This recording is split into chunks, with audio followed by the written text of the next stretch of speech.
जब यादें हद से बढ़कर सताने लग जाए और कोई आसपास सुनने के लिए ना हो तो किताबों को ही दोस्त बना लेना चाहिए। यही सोचकर अपनी कुछ पुरानी किताबें ढूंढने के लिए अलमारी खोला था। बहुत सारी किताबें तो लोगों ने ही दी थी तोहफे में, कुछ उन्होंने भी दिया था, एक पिछले साल जन्मदिन पर और एक कुछ साल पहले। उतनी पुरानी नहीं थी जितनी लग रही थी, काफी धूल जम गई थी उन पर। इसकी वजह भी मैं था, ना तो कभी पढ़ा और किताबों के ढेर में ऐसी जगह रख दिया कि अनजाने में भी नजर में ना आए। लेकिन आज उन्हें ही पढ़ने का मन करने लगा था।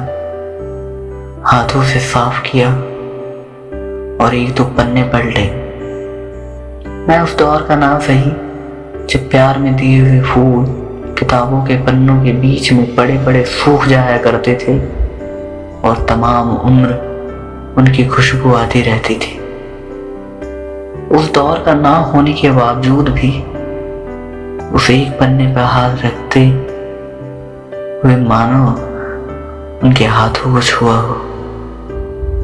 ऐसे ही काफी देर तक सिर्फ पन्ने पलटता रहा। कुछ पन्नों पर उन्होंने जो चेहरे बनाए थे वो कुछ मिट से गए हैं, लेकिन उन गुस्सैल चेहरे को मेरा नाम दिया था वो अभी भी दिख रहा है। शायद मेरे जन्म वाले दिन का ही किस्सा था, जब मुझसे लड़ाई करने के बावजूद वो खुद ही नाराज थी और शाम को बस किताब देकर चली गई थी।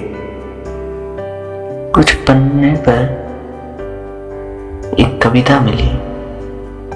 स्याही काफी खराब हो गई थी,